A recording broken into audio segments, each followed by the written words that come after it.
ഇന്ന് തന്നെ സബ്സ്ക്രൈബ് ചെയ്യൂ, നിങ്ങളുടെ പ്രിയപ്പെട്ട ഷോസ് കാണൂ. എങ്കിൽ എനിക്കതൊന്ന് അറിയണം.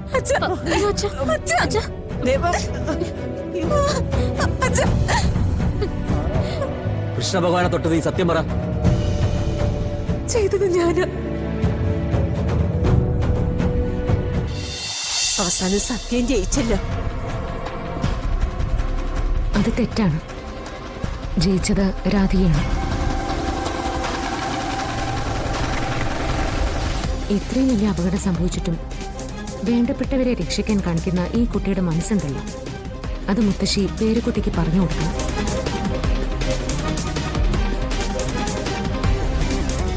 ഇനിയെങ്കിലും പ്രിയങ്കയുടെ മനസ്സിൽ ആവശ്യമില്ലാത്ത ചിന്തകൾ കുത്തി നിറയ്ക്കരുത്.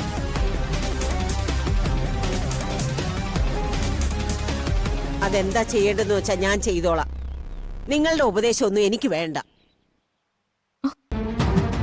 നിങ്ങളെ ഉപദേശിച്ചിട്ട് കാര്യമില്ലെന്ന് എനിക്കറിയാം.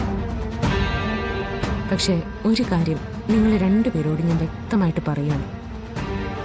ഈ നിൽക്കുന്ന രാധികയുണ്ടല്ലോ, എന്റെ മകൾ.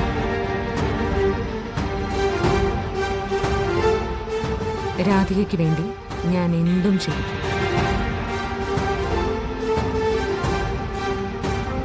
ഇനി ഏതെങ്കിലും രീതിയിൽ രാധികയെ ദ്രോഹിക്കാൻ നിങ്ങൾ ആരെങ്കിലും ശ്രമിച്ചാൽ ഒരു വിട്ടുവീഴ്ചയും എന്റെ ഭാഗത്തുനിന്ന് പ്രതീക്ഷിക്കണം. മോളെ നീ വാ, നിനക്ക് ആറ്റുവാശ്ശേരിയിലേക്ക് പോകുന്ന വഴി ഇറക്കാൻ ഞാൻ. വാ.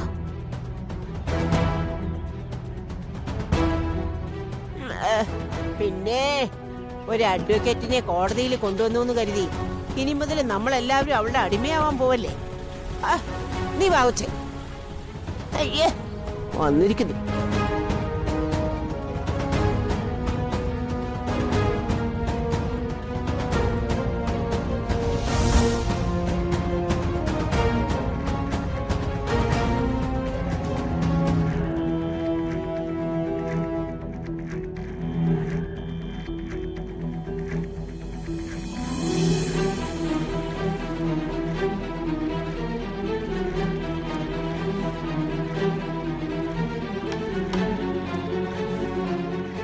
അച്ഛാ, പ്രിയെ കോടതി വെറുതെ വിട്ടു.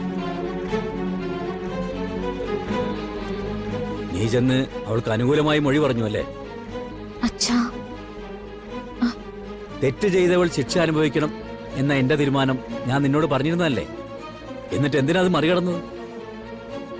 വേണ്ടായിരുന്നു മോളെ.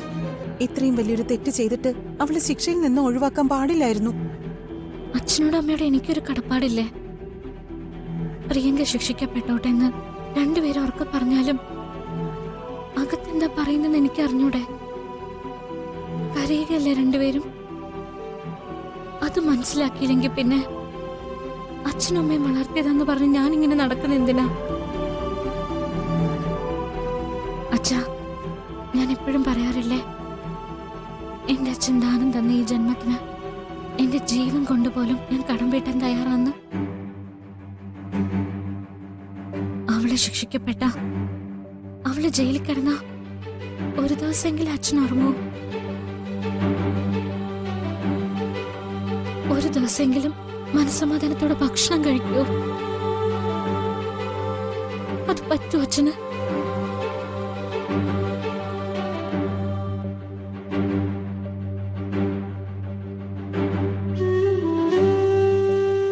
അമ്മേ, ഇതോടെ എല്ലാം അവസാനിപ്പിക്കാം, എല്ലാം തീർന്നും വയ്ക്കാം. പക്ഷേ എന്ത് തെറ്റിയതാലും അവളെന്റെ കുഞ്ഞനിയത്തില്ലേ?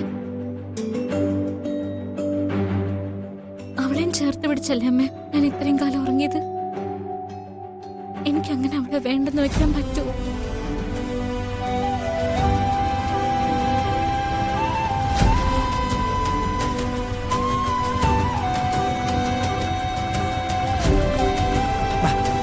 എത്രയായി? 150.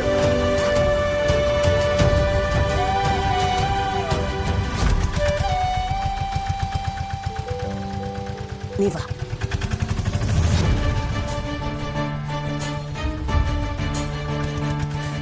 കാര്യങ്ങളൊക്കെ അച്ഛനോടും അമ്മയോടും രാധിക പറഞ്ഞിട്ടുണ്ടാവും.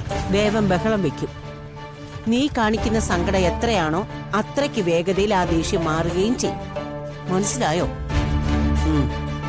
ആ, നീ വാ.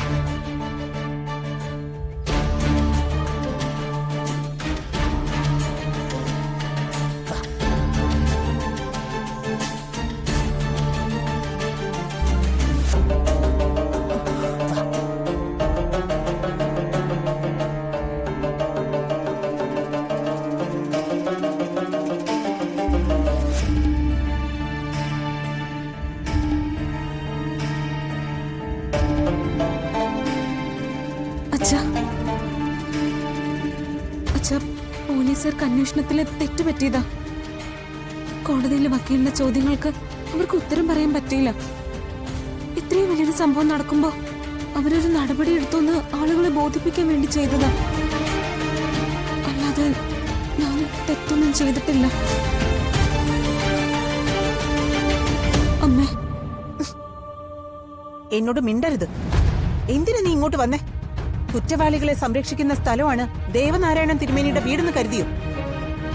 നീ എന്തൊക്കെയാ യശോദയെ കുഞ്ഞിനോട് ചോദിക്കുമേ? നടന്ന വാസ്തവം എന്താണെന്ന് അവള് പറഞ്ഞില്ലേ? അതോ ഇവള് വന്ന് വേറെ എന്തെങ്കിലും പറഞ്ഞു പിടിപ്പിച്ചോ? ജാതിക മോൾ ഒന്നും പറഞ്ഞില്ല. അതിനു മുൻപേ കോടതിയിൽ നടന്നിട്ടുള്ള കാര്യങ്ങളൊക്കെ ഞങ്ങൾ അറിഞ്ഞിട്ടുണ്ടായിരുന്നു. എന്നിട്ട് അമ്മയ്ക്ക് രാധിക മോളെ കുറ്റപ്പെടുത്താൻ തോന്നുന്നുണ്ടല്ലോ. അത് സമ്മതിച്ചു തന്നേ പറ്റൂ.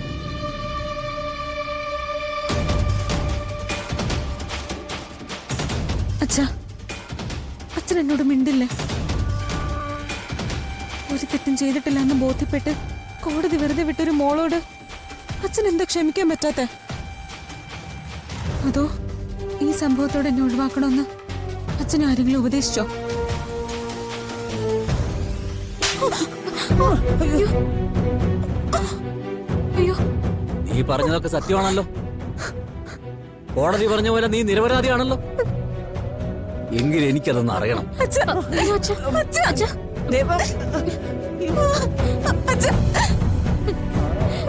കൃഷ്ണ ഭഗവാനെ തൊട്ട് നീ സത്യം പറ. പറഞ്ഞു മനസ്സിലായില്ലേ? തെറ്റ് ചെയ്തിട്ടില്ല എന്ന് ഉറപ്പുണ്ടെങ്കിൽ അത് ഭഗവാനെ തൊട്ട് നീ സത്യം ചെയ്യണം.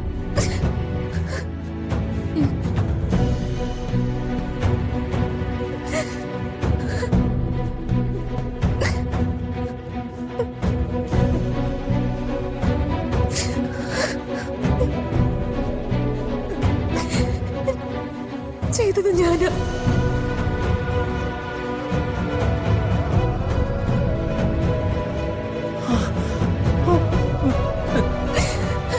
കേട്ടില്ലേ യശോദേ?